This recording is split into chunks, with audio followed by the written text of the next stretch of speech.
We are at video number 3. A student is asking a question.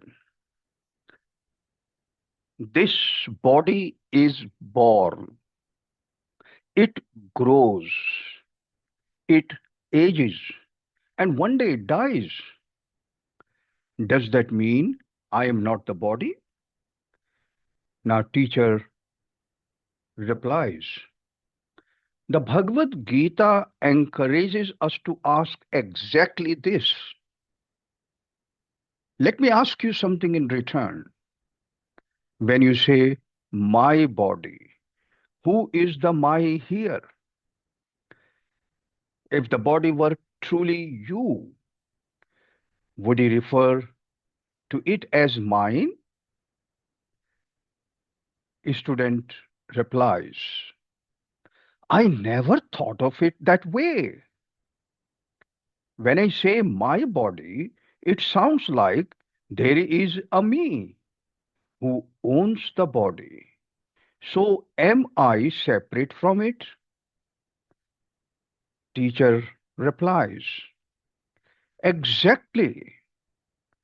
The body is something you possess, not something you are. In the Gita,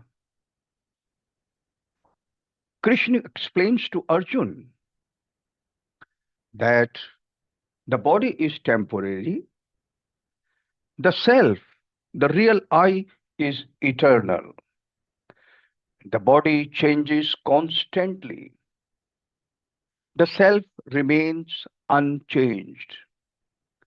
This is why the Gita says the wise are not confused by the changing of the body.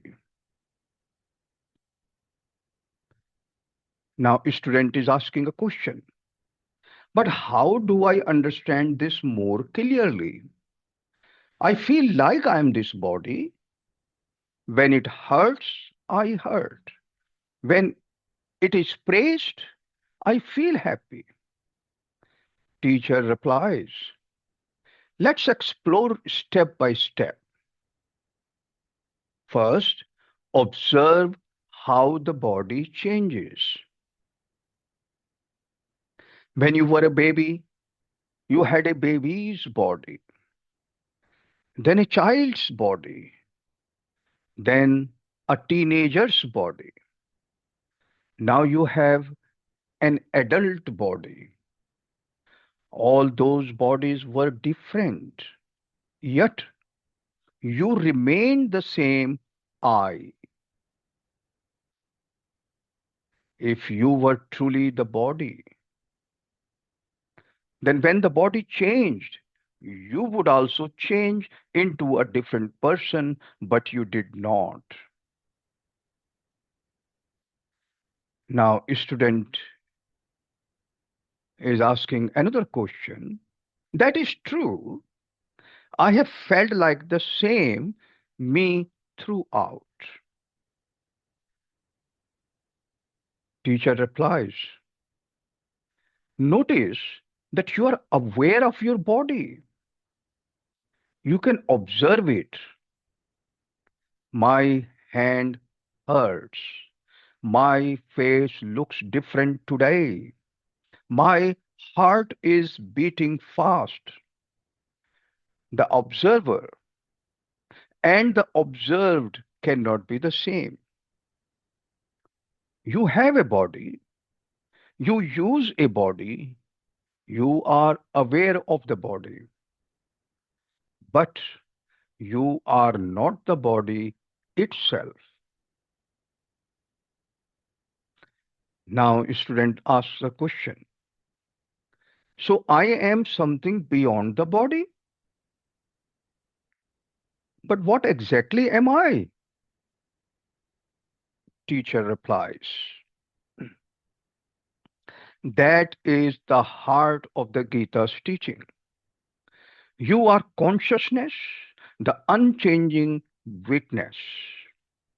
The Gita describes you as eternal, means never born, never dying, unchanging. means not affected by bodily changes. Invisible means not perceived by senses.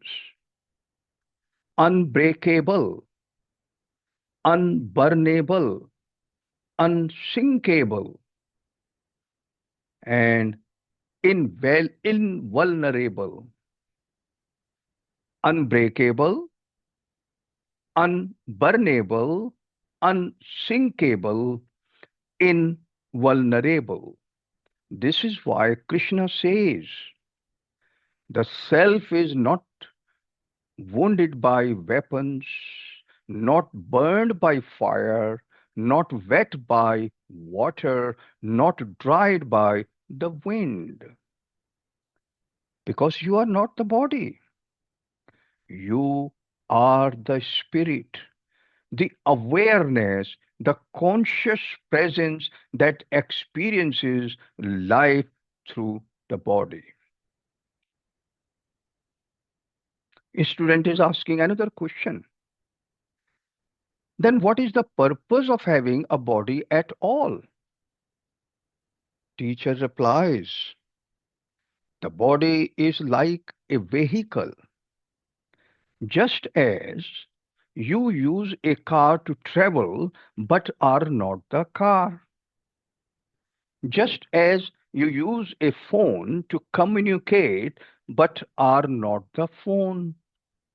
You use a body to act, experience, grow, and evolve in this world. The body is an instrument. The self is the musician. Now, a student is asking another question. If I truly understand this, will it change my life? Teacher replies, completely. When you stop identifying with the body, fear reduces. Fear of death, loss, aging, all weaken. Because none of them can touch the real you. Stress reduces. Success or failure no longer define your worth. The body may fail. The mind may get confused, but the self remains untouched. You become stronger internally. You realize you are not a fragile, temporary being. You are powerful and eternal. And compassion grows. When you see yourself as a soul, you begin to see others the same way beyond superficial differences. Now, a student is asking another question. This sounds so uplifting, but what is the simplest way to remember this truth? Teacher replies, remember this line: I have a body, I have a mind, but I am the awareness that uses both. Every time you feel stressed, afraid, angry, or lost, ask yourself, who is experiencing this? The body, the mind, or the deeper I that watches everything? The moment you ask this question, you step into your true identity. A student is asking another question. So, the essence of the Bhagavad Gita's message here is, and teacher replies, you are not a temporary body going through a spiritual experience. You are an eternal spirit going through a temporary bodily experience. You are not a temporary body going through a spiritual experience. You are an eternal spirit going through a temporary bodily experience. And knowing this is the greatest source of strength, peace, and motivation. Hari Om.